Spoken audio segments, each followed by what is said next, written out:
Greetings and salutations, everybody. Welcome back to my channel. I've got another little movie recommendation here, and for those who are new, I like to make these little recommendations for things that I like, such as mainly films, but occasionally I might work in a TV show or some little arts and crafts thing or a video game, whatever it may be.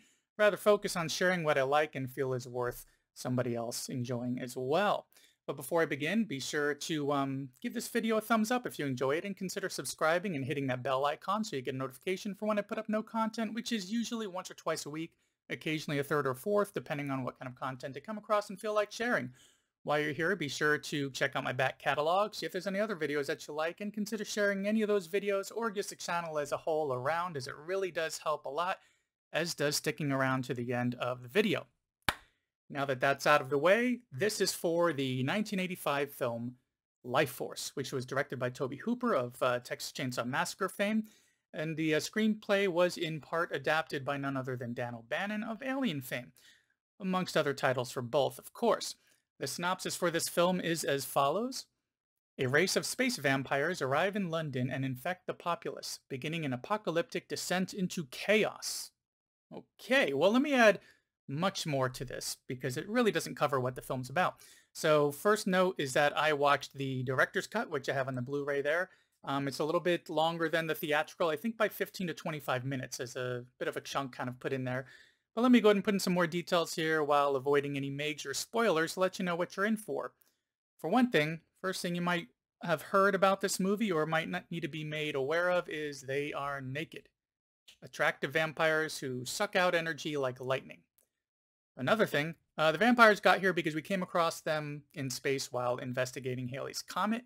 They end up making it to Earth. So that's kind of the quick setup, but a bit more about that beginning. So the film begins with a space mission where they're checking out Halley's Comet, and the crew comes across this spaceship which is within the comet, which is 150 miles long. It is just absolutely huge. I believe it's about 2 miles tall as well. And they get on board, begin poking around, and see what appear to be these dehydrated, dead, giant bat-like creatures. But along in there as well, they also find those naked vampires that are in some sort of stasis for this journey that they're on. Now, I used to always think of this one as horror, and a lot of people still identify it that way, I think because of the vampirism and everything. But on my recent rewatch of it, I really felt like it was more of a sci-fi thriller with a lot of horror elements on top, mainly because of those vampires. Now, it's a great take on a vampire film, in that we forgo the stuff that we usually see, which is very bloody, which I absolutely adore anyways. I mean, honestly, Jacob's Wife, another vampire film, has one of my favorite kills of all, involving a kitchen, and that's another story. Anyways, so instead of getting into this bloody side of vampirism and everything, we get to see this energy being sucked out of them and like these big lightning bolt kind of things, and leaving the victims just as dehydrated as those bats that the astronauts encounter at the beginning of the film. There's also this psychological aspect to it as well, on top of that deep thriller vibe, like thriller, not like, thriller, is that they're trying to deal with this issue. They now have this naked vampire woman sucking everyone dry, meaning their energy. So we get this great sci-fi leaning opening that goes on for solid 15 to 20 minutes while they're introducing this situation and getting us to the point where we know who some of these characters are, the world that has been built, and then a little bit about seeing that now there's this naked vampire woman roaming around London. Further down the line, though, what really makes this interesting is that we get reintroduced to a survivor astronaut who fills us in on exactly what happened from the time that they came across this ship and the space vampire things to why is he the only one left? How did he get back to Earth?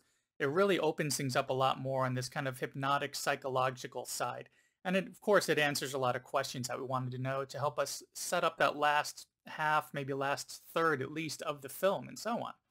So there's a very strange, this is a very strange and original and interesting kind of vampire film, which I feel is mainly a sci-fi thriller, yet it has that nice sprinkling of horror on top, such as some other things that I want to mention about it is the fact that the production value of this is really good, especially for an older film that didn't seem to have a really huge release or a lot of popularity. They seriously dumped some money into, and some money and some time into this.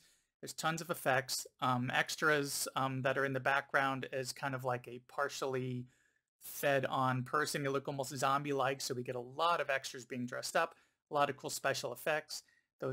that half-drained effect on the zombie-like extras is really interesting. And the score for this, they really put a lot of time into the soundtrack in a surprising way. The score kind of, in many scenes, comes across as very creepy and dragging you slowly along into this, and then suddenly it'll get very triumphant, sounding like an action film. This high adventure, much action going on. And there are some times, admittedly, that it's a little bit out of place. It kind of feels like it's ramping you up when it doesn't really need to. But it also kind of it leans a little bit more into that sci-fi feel somehow. It's hard to really, put words to it, but if you give this movie a watch, you'll kind of see what I mean about that soundtrack. And of course, I'm definitely going to be recommending it. That's why I'm making this video, especially since there's a 4K version of it that is either out or is about to come out at the time of this video.